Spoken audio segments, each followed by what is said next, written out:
I don't think that you can paint everyone in Gaza suffering at the hands of Israel as people who aspire to join Hamas.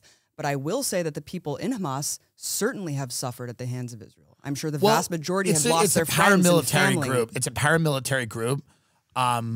It's a terrorist group, but again, what are they going to do outside of terrorism? You know, this is what happens, right? This is unfortunately, and it's not, doesn't condone it. It doesn't excuse it. It doesn't justify it. What it says is contextually, when people feel like they have zero hope and they've seen their family and friends murdered, they embrace these pathologies. This isn't new, right?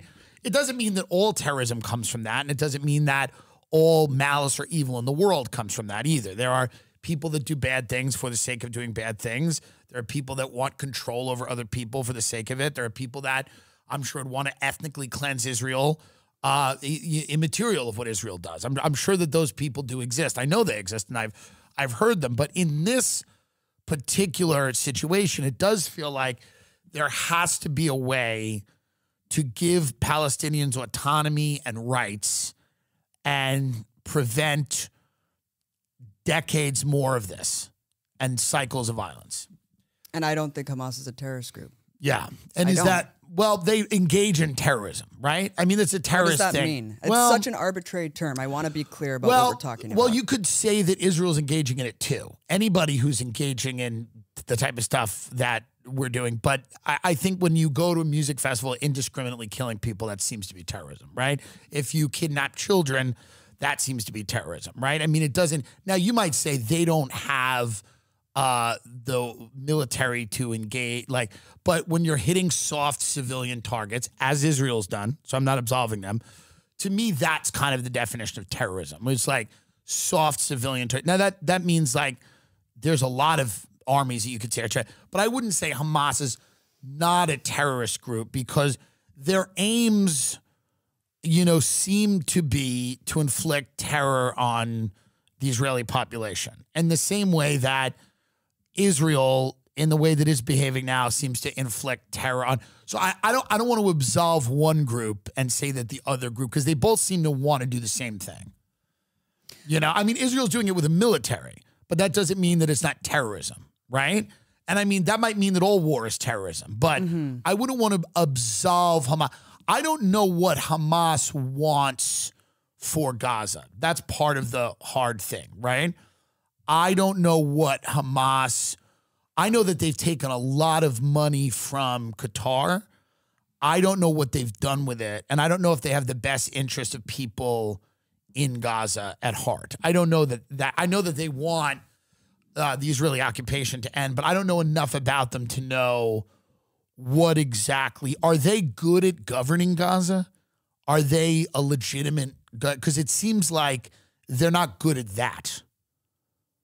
Well, it's hard to govern a population that's under blockade. Right, but would you don't they allow be? clean water. Would they? I have no be? idea. I mean, Yeah. that's the thing is you look at the world and you look at places like Egypt and other places in the Middle East, and it's a lot of repression. And it's like, what would this region look like without U.S. interference? I don't know, but there's a ton of oil wealth. There's a ton of money. Of oil wealth, and that strikes at the heart of why it's such an important colonial outpost for the U.S. I don't know if you just saw this clip from RFK Jr. actually just explicitly laying bare the utility of Israel for the U.S. empire. I've never actually seen someone. I've seen it. Say but I think that's an open seat. People know that. People know it. People know it. Yeah, for sure. But so I think that like also debunks the whole why do you care about Israel so much? It's like it's the U.S. outpost in the Middle East. But is any of that repression also religious? Is any of that religious where you go, this is something that is just inherently based in religion? But what has allowed the religious repression to flourish? It's stemming and subjugating populations. For sure. And a lot of bad policy. The pockets where religious fundamentalism has But then flourished. you have countries like Saudi Arabia that are incredibly wealthy and incredibly powerful.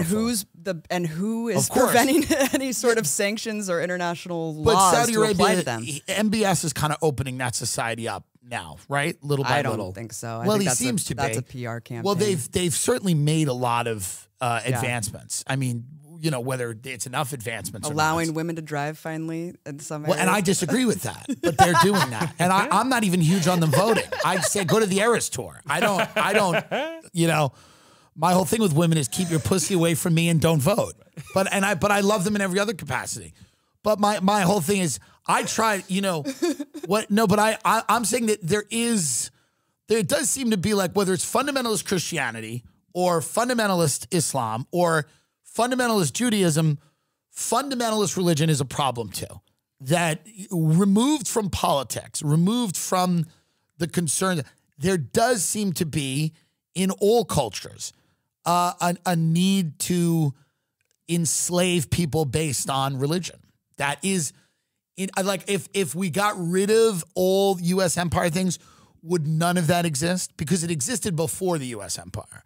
This idea that religion would just dictate, and there would be certain people that would, like, you know, rise to the top of societies by promise. And we see it in America, right? We see it right now with Christians going like, you know, follow me, I represent God, and I'm making the laws based on God. So, I mean, that's been around forever. It's pre-US, a lot of that. So there is some of that. I think that America's made a lot of mistakes. We've done a lot of wrong things, but like, I don't think it's all, there is this idea that every evil in the world comes from colonialism and or white people, which I don't know. I don't subscribe to that. And I know that you have friends that do, and there's nothing wrong with that. There's nothing wrong with that. But to defend Whitey for a minute, prior to Whitey and colonialism, there was a lot of brown on brown colonialism. There was a lot of brown on brown slavery. And there was a lot of religious fundamentalism going on all over the place. Look, we didn't invent slavery, and we certainly didn't invent colonialism. Look, my answer to that is I can only do what I can do as an American citizen. We're trying to pitch you to the white supremacists. We're trying to get you on. No, but you know what I'm saying. I totally hear you. And I can't do anything about religious fundamentalism. When AOC talks about racist vegetables, I'm saying it doesn't help. Just get everyone health care. What I